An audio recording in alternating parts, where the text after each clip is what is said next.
Hey guys, it's me. I bought more artwork, haha, from the artist called TeaBreaks on Etsy because I love her stuff. It's so pretty. Like this one, it's got so much glitter on it on these butterflies. And again, I can't get over like how cheap she sells her artwork. Um, because this was only like £8. And I just think it's so pretty with the glitter and the sparkles, and it matches the bookmarks I bought her from her last week, which I have kind of conveniently stuck on either side of my Copic marker display thingy. I'm going to see if I can tilt this heavy camera so I can kind of show you. There's one kind of there under my lamp, and the other one sort of stuck over here. Haha. So I can admire them. But yeah. So anyway, I thought I'd get this one because it sort of kind of matches the bookmarks. But mainly, I kind of wanted this one because I've had my eye on this one for ages, and someone else had added it to their cart on Etsy, and I was like, no, I want it, I must have it, because it's an acrylic painting on canvas. It's on a canvas board, so I don't know how I'm going to display it because it's not going to stick on my wall. But I just loved it because I have like a fan fiction story of Inuyasha, which is kind of set in the snow, um, and I just think it's so pretty. Like the colors in the water as well, they're really vivid in person. They're not quite showing up as well on the camera, but it's so pretty. And she sent me this free gift with it. She always sends free gifts, and it's this one looks like is and really impressive for a free gift because usually she just sends like little flowers. So instead, I got this nice little landscape with the birds and everything. So yay, prettiness. But I've also bought like a bunch of other stuff lately. I kind of, when I feel sad, I buy things. It's kind of what I do. I got these little sequiny things because I was kind of looking for um I was actually looking for these sequiny things, these little starfish. And I kind of came across these as well, and I was like, oh, pretty flowers. I shall have the pretty flowers. But yeah, I kind of bought these little starfish for the weekly poll thing I do on DeviantArt, where you can like vote for an outfit for my OC. And the winner was a beach, going to the beach, a beach outfit. And I haven't really been feeling it. I've got it sketched and inked. If I can, haha, here it is. But I kind of didn't like the way her face kind of came out. I don't really like the face on either of them. Button's kind of making a sandcastle, but the eyes kind of look weird and the nose looks a bit bulbous. And on this one as well, maybe her head looks a bit too big. I'm kind of being my own worst critic again, but I kind of wasn't feeling this picture because I sort of wanted rock climbing to win, and because I already had a beach outfit designed for her because in the story they end up going to the river, so it kind of really it wasn't much of a challenge for me because there was already a beach outfit that I'd designed for her. So yeah, I kind of got these starfish so that they could like stick on the picture, make it all beachy. Since all of these pole winning ones have all had like sequiny stuff on, so yeah, that's what I got those for. And I don't know what on earth I'll use these ones for. They look much shinier in person than they do on the camera, but yeah, I got sequiny things. And yeah, I actually bought a whole bunch of new markers because the flex markers kind of discontinued. So I was like, no, they can't be discontinued. I must have more. So, haha, I bought more markers. These went for really like hardly anything. They were like a set. Sorry if the rattling is going to be a bit too loud while how about I undo it over here?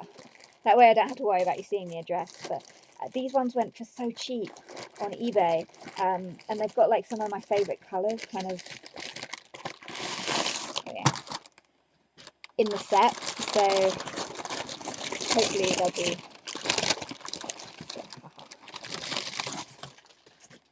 Wow, she spent 15 quid each on these, and I got the whole lot for a tenner. But they're all the same set, but they've got my favourite colour in them, Glacier Blue. It's such a good shade of blue, and there's like no Copic equivalent to this shade of blue, which is ridiculous because there's so many Copic colours, but not in this shade of blue, which is just weird.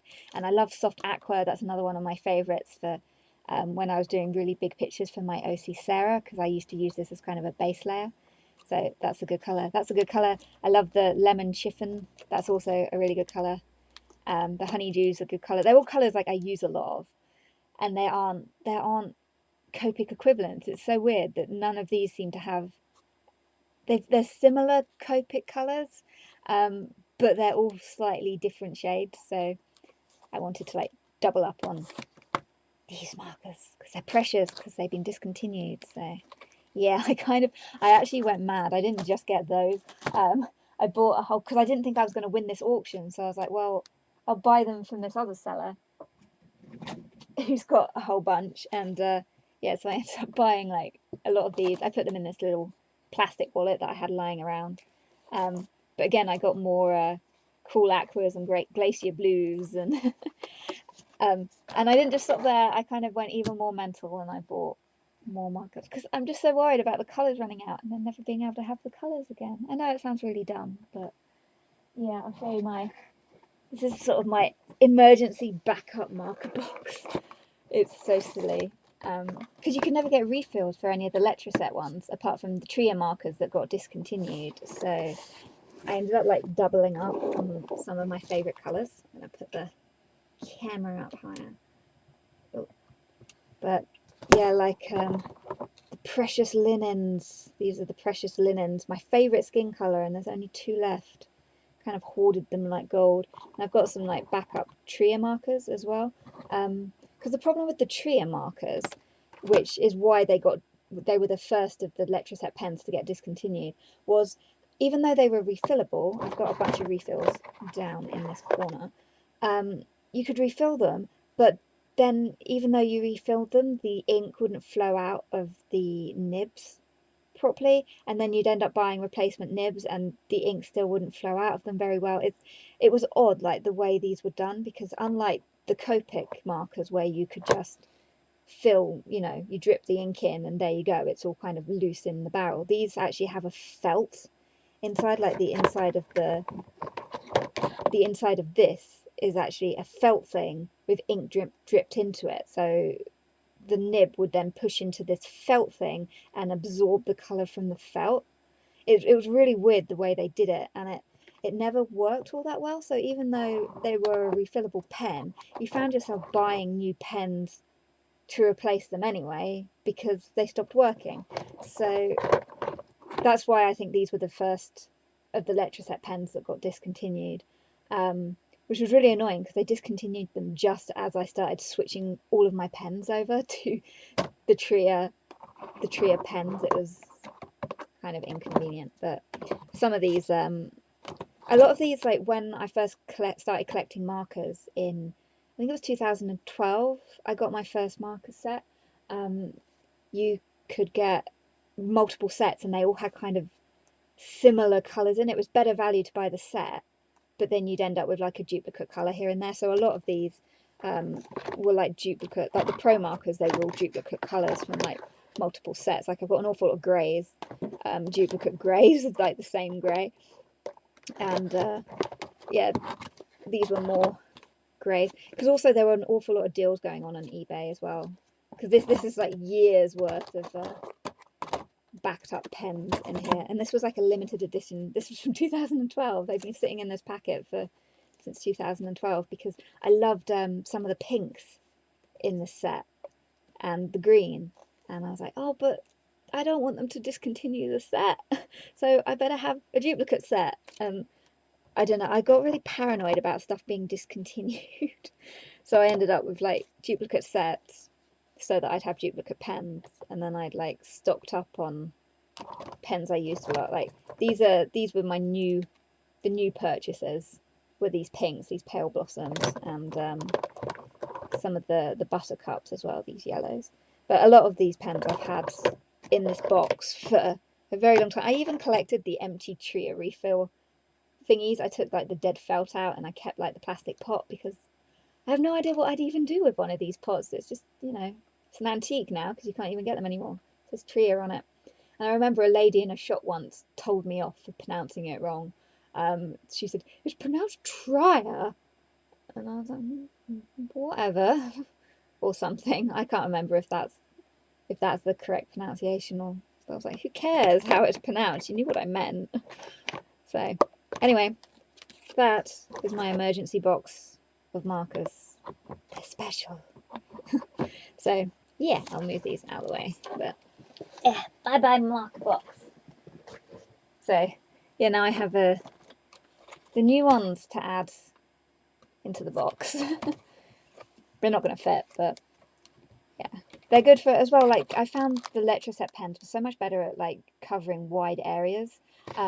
Unlike the Copic ones, they got like really streaky if you try and lay down solid lines of colours over a large area. But these ones, because the ink in them were much more juicy, if you want to do like a background piece, then these are like way better. I still can't believe like how much she paid for these, and I got them for like 10 quid. Haha, it's so cheap. So many markers. So anyway, in addition, I've been talking about markers for ages, but I finally found out like what to do with my washi tape, my mushroom washi tape. So I've been working on in this little book, and ta-da! See, I made it all pretty. It's sort of going to be like my own like little illustrated companion to my fairies. It's going to have like all the information down the sides, and I've done one for Button as well, which I haven't stuck down yet because she needs to be coloured and stuff. And yeah, it's all pretty. But I finally my God, my words. Finally found out what to do with my washi tape. So, haha, yay!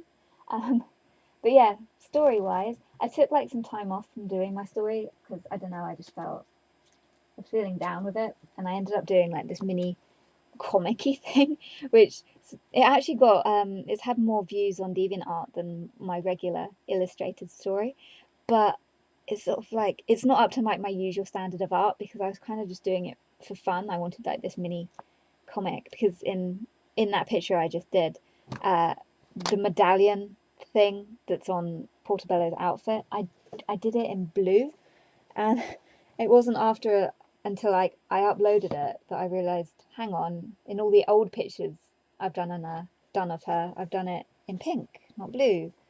So I kind of made this little story to explain why it changes.